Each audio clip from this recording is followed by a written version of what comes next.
Sister pushes pregnant me down the stairs as a prank. Parents threaten to disinherit me for pressing charges. I ended up in the hospital after my sister shoved me down the stairs during her party, claiming it was a harmless joke. My parents are now threatening to take away my inheritance if I file a complaint. I am 4 months pregnant at the moment.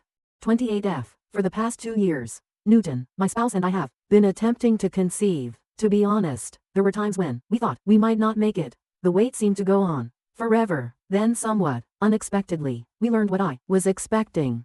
Given all of the challenges we've faced thus far, this pregnancy holds immense significance for us. The fact that we will soon be welcoming our first child into the world makes us incredibly happy.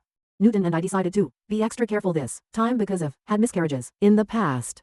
We made the decision to conceal the pregnancy until we were positive that everything was going according to plan in order to protect our emotional health. If for whatever reason we also lost this pregnancy, we wanted to shield ourselves from the extra pain of having to grieve in public. My younger sister Elle and my parents were unaware of my pregnancy until last week. At times, it seemed weird to keep them in the dark, but I also needed the time to think things through. From significant life events to minor triumphs, my family has always been the kind to celebrate everything. To be honest, I adore that quality about them. We've created a ton of wonderful memories together throughout the years, and it adds a special touch to every occasion. But when it comes to going to family gatherings, I've been a little aloof for the last 4 months.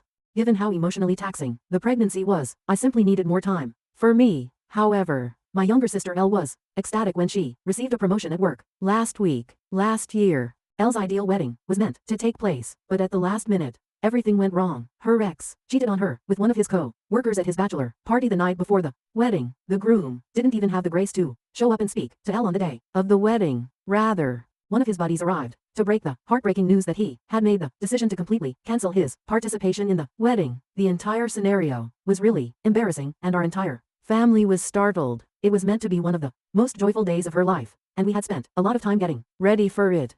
Elle was heartbroken.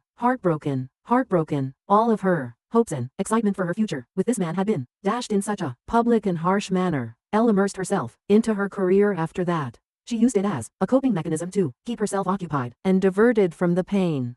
Although she has always been driven and ambitious, her commitment to her work increased significantly following the wedding disaster. Therefore, her recent promotion marked a significant turning point in her career and personal life. She virtually pleaded with me to come since she wanted to celebrate the occasion with a party. I could tell she truly missed having me around when she said she hadn't seen me a long time. Additionally, I was being urged to attend by my parents, who kept urging me to do so and expressing how much it would mean to her. Given that I hadn't attended the last few family get-togethers, I really didn't want to let her down. I therefore, at last consented. However, I didn't want to detract from Elle's accomplishment on her special night by being obviously pregnant and taking away the emphasis. The last thing I wanted was that. I didn't want to detract from her moment. I wanted her to experience it, but it was more and more difficult to conceal as the baby bump grew. For one night though, I believed I could handle it. In order to hide my tummy, I wore a long flowing dress. I even went so far as to apply shapewear to reduce the bump as much as possible. I was determined to keep Elle in her promotion front and center. Everything appeared to be proceeding as planned when I arrived at Elle's party. I felt a little more at ease knowing that my attempts to conceal my pregnancy were successful because no one had any suspicions. When my mother saw that my arms and cheeks appeared somewhat plumper than normal, she did say anything. However, I had already considered how to respond to such circumstances, so I swiftly responded with a joke that I had simply been eating a lot lately.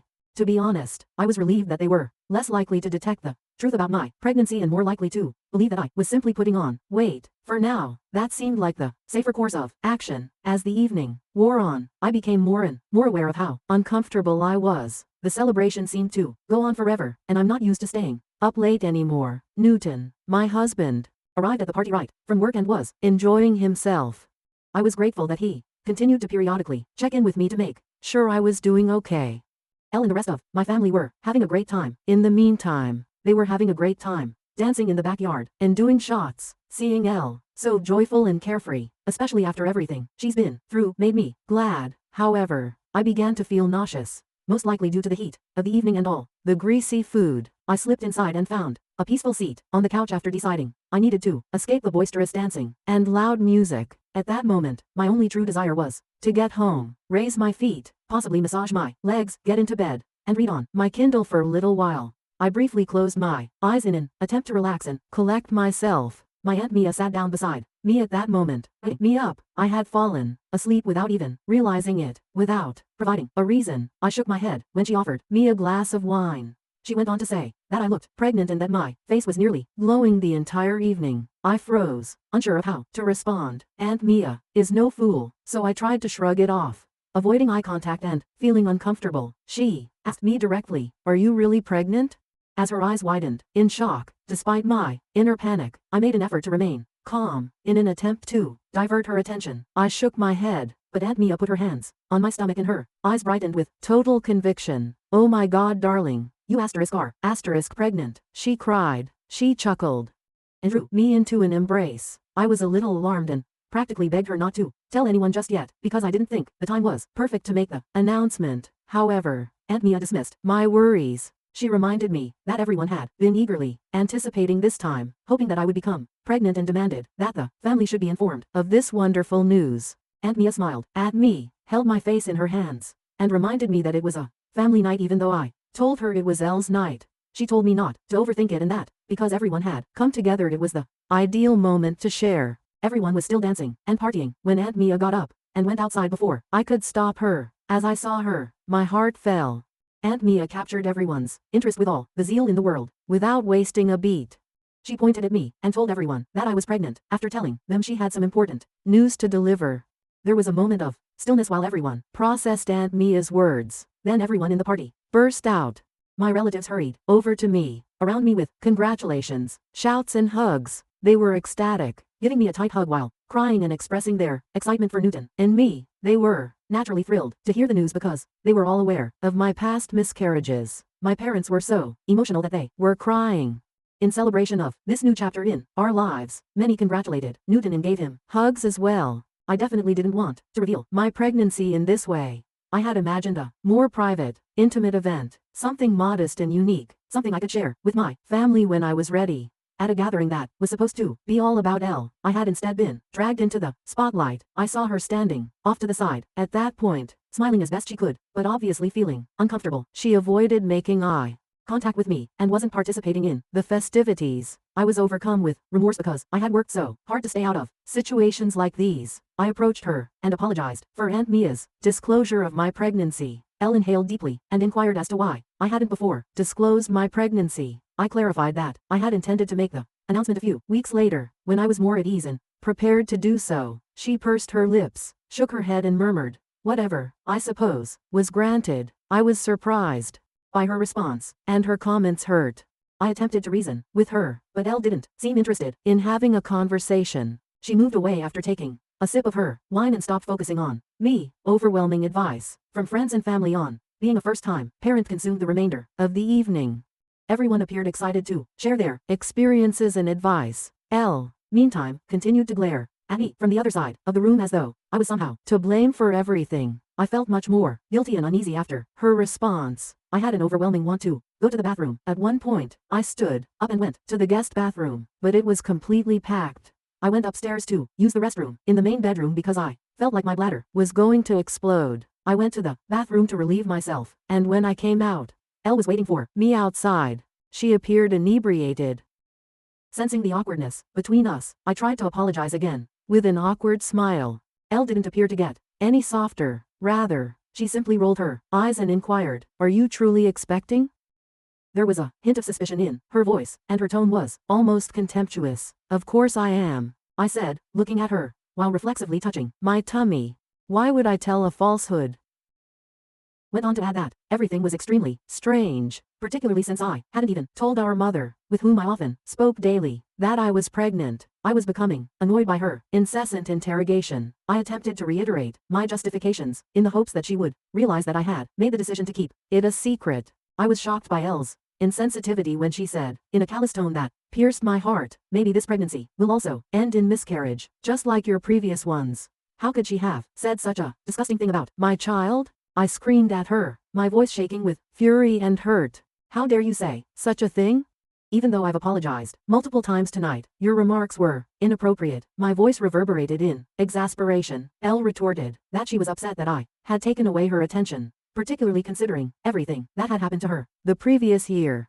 I made an effort to remind her that I had supported her through her sadness, staying at her house for several nights and assisting her in getting over her groom's abandonment. I assured her that I would never purposefully overshadow her and that she should blame Aunt Mia for outing me without my permission if she was upset about the outcome. But Elle kept pointing the finger at me. I felt it would be better to leave and head back downstairs because I was so exhausted and tired of the debate, in the hopes that Elle would settle down and we could talk about it later. I needed some time and space to think things through. Elle, who was right behind me, kept calling me a selfish person and stating that I should have just given her a night alone. I chose to ignore her. But just as I was about to head downstairs, I felt a strong shove from behind. As I slipped and struggled to regain my footing, my eyes widened in shock. In an attempt to save myself from falling, I was able to grab the railing, but my knees gave way under the combined force of my own weight and speed. I ended myself sliding headfirst down the steps after losing my footing. My instincts took control in an instant. Desperate to protect my baby from the impact, I covered my stomach with my hands. My wrists felt the entire force of my fall as my body crashed down the stairs. It was a nasty fall. A quick, searing pain shot through my hands, and I heard an explosive shatter. The agony was sudden and intense. I lay collapsed on the stairs and screamed in pain. As I struggled with the unbearable pain in my wrist, my surroundings became hazy, but my top priorities were my son, and if the fall had hurt him in any way, the rest of the family soon saw the chaos caused by my fall and my calls for assistance. With worried and alarmed expressions on their faces, they hurried over in a frenzy. Chaos broke out in the room as everyone sought to comprehend what had just. Newton, my husband, grabbed me up right away and carried me downstairs. I continued saying that Elle had shoved me down the stairs since I was in so much pain. Everyone appeared astonished. Everyone's attention was drawn to Elle, who stood behind me, silent and with a guilty expression. She was confronted by my husband, who yelled at her for pushing a pregnant woman down the stairs. Clearly upset, my mother hurried up to Elle, shaking her shoulders and asking if she had indeed shoved me. Elle cried and nodded in agreement, her face hot and distraught. My mother was deeply affected by the realization. Elle then started crying excessively while embracing my mother and accusing her of being intoxicated and acting recklessly. I was in so much pain and shock that I was beginning to pass out. I could hear Newton frantically phoning 911 to summon an ambulance through the fog. I could just make out the worried faces around me as my vision became blurry. After then, everything was a haze of sirens, chaos and frenzied activity. I ended up in a hospital room when I eventually came to. Newton appeared worn out as he slept in a chair next to my bed. My throat was dry and parched, so I gently woke him up and asked for some water. I asked him what had transpired following the fall as he assisted me in drinking the water. Newton described how the pain had caused me to lose consciousness and how I had needed emergency care for wrist fractures. I would have to wear the cast the doctors had put on me for the next 4 to 6 weeks while my bones healed. I then inquired about the baby. Newton told me that our child was safe after the physician's examination. I felt a wave of relief. Knowing that our baby will be all right made me happy. The anarchy that had developed following the disaster was then explained to me by Newton.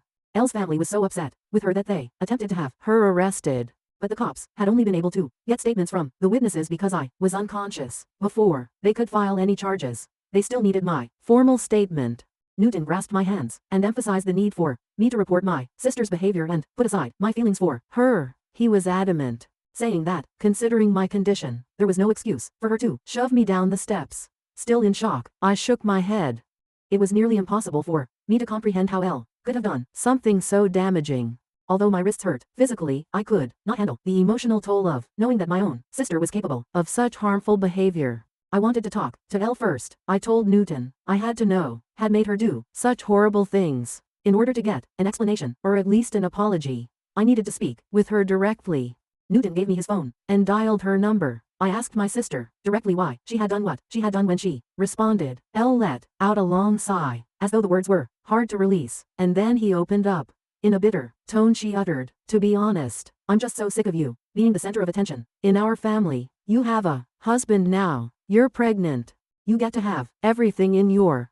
But last night was supposed to be my night only, yet, as usual, you showed up with your pregnancy announcement and hogged all the attention." After a little silence, she spoke again in a defensive tone, "And pushing you down the stairs, that was just a harmless prank. I didn't even think you were really pregnant at first. I didn't mean for it to be such a big deal." Her remarks were painful and disturbing.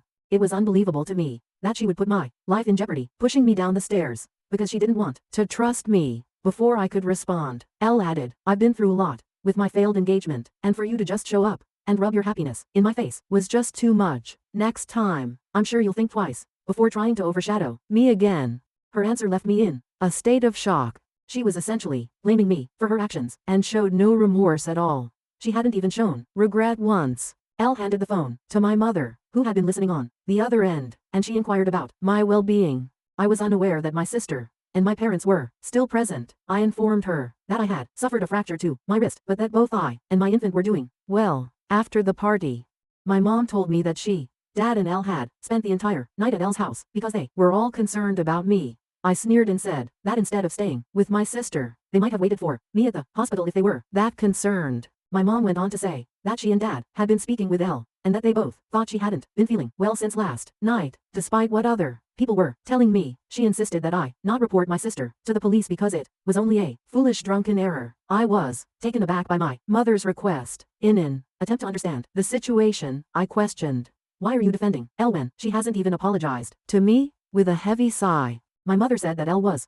currently dealing with a lot of difficulties. She said that Elle had been crying uncontrollably and that I had made her feel ashamed in front of everyone. I reminded my mother that they should first address that Elle had shoved me down the stairs, which was the true problem. My mother began stressing that family is family, and that disputes like these occasionally occurred amongst sisters.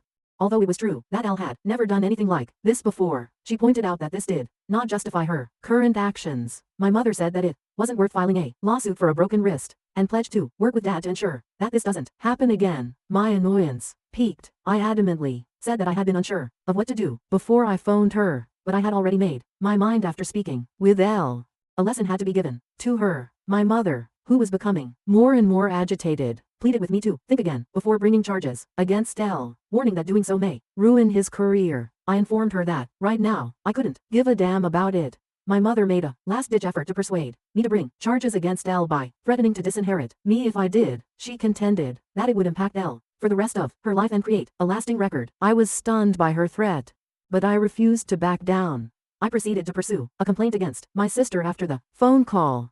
She hadn't expressed regret for what she had done, but I was torn about perhaps ruining her life. Update 1. I wanted to let you know that my sister was eventually taken into custody. Despite the constant calls from my parents, my spouse and I have turned off our phones. Newton is furious that my parents appear to be giving preference to my sister over me. Newton's family and other family members have contacted him in the interim to show their concern and support. Everyone agrees that it was the correct thing to charge my sister. I'm much more concerned about my baby's safety now that I've read some of your remarks. I'm worried that Elle could endanger my unborn child in the future if she were able to shove me down the stairs. In order to prevent her from ever coming near me or my family again, I want to obtain a restraining order against her. Update 2. Hi there, other editors. My sister, who was previously accused of assault, was just sentenced since I provided an update last month. My parents paid for her attorney, who was quite good and made a compelling argument. She was placed on probation because it was her first infraction. The judge mandated that Elle pay for my medical expenses, participate in 6 months of required psychotherapy, and meet with a probation officer on a regular basis. After the criticism they've been getting from the rest of the family, my parents are still very angry with me but are too scared to address me. My parents urged me to protect Elle by not pursuing charges against her, and I have freely acknowledged this to everyone. My parents have received reprimands from relatives on both mine and my husband's sides. No one believes that Elle's mental health issues are a good enough reason for what she did to me, despite my parents' continued insistence on it. In order for Elle to recover, I sincerely hope that my parents will take her to visit a doctor. I've requested a restraining order after to make sure she can't ever again come near my family or me. I honestly don't know how to respond to people who question if my sister was always kind to me when we were growing up, or if perhaps I missed certain clues. Yes, we occasionally battled and had our typical arguments, but I never thought she would have such a strong grudge against me. I've always loved her dearly as her older sibling, and I never imagined that she could push me down the stairs out of retaliation. Believe me, I'm just as astonished as everyone else. I suppose it's accurate to say that those closest to us are frequently the ones that betray us. I haven't posted anything here in 5 months. Neither Newton nor I have seen Elle or communicated with my parents. I gave birth to my baby 5 days ago. After being released from the hospital, Newton and I are now giving our newborn baby the finest care possible. I heard a tap on the door last night, right before we sat down to eat. I was surprised to see my mother standing on my porch when I opened it. I was totally surprised because I had not anticipated seeing her. I said, "What are you doing here?" With caution. My husband was just as perplexed as I was to find her there, so he moved up next to me and stood guard in front of me. My mother burst into tears at once, telling me that she had just had to come over to meet the baby after hearing from some of the relatives that I had given birth to. Considering everything that had lately transpired between us, her excitement didn't seem appropriate. She continued by expressing how happy she and her father were to be grandparents at last, in order for us to rejoice as a family. She said that Dad would be coming soon with some wine and baby presents. Newton and I exchanged a look of incredulity. Did my mother truly act as though nothing had happened in the past few months? As quietly as possible, I told her that we hadn't communicated in the previous 5 months because she had chosen to side with Elle rather than me. She was standing on my porch, however, pretending that we were all on good terms simply because I had given birth, as if we were going to have a happy family reunion. Newton informed my mother that the instant she decided not to be a decent parent to me first, she had given up her right to be a grandma. He reminded her that Elle had treated me cruelly and that he would have beaten her up immediately if she hadn't been my sister, but she had shielded that monster from me because she was a mother. I could tell his remarks struck a chord because they were forceful. My mother's expression changed to one of rage. She attempted to counter by claiming that those were matters of the past and that she had done what she had to do. She maintained that we couldn't simply remove her and her spouse from our child's lives. She emphasized how unjust it was that we prevented her from seeing her grandchild. Newton, however, would have none of it. He told her that we chose who could be engaged in his life because this was our boy. Having her in our lives made neither of us feel at ease. My mother persisted in claiming that the reason she did what she did to me was because Elle had been diagnosed with depression. I shook my head in exasperation as my mother continued to defend Elle's behavior, saying she felt bad about what she had done and was trying to change. She promised that after my son was born, we would all be able to move on from the past and be a single, happy family. I sneered and clarified that I didn't desire such a thing. My mother believed she could simply ignore everything and return to our life, but circumstances had changed. There was no return to the previous state of affairs. I asked my mom to go because I couldn't take any more of it. After everything that had been said thus far, I didn't want to ruin my mood any further. Just then, my father pulled into our driveway. He exited the vehicle with a basket of presents and a large teddy bear. I was too exhausted to argue with my parents any longer, and I couldn't understand their insolence in showing up without warning.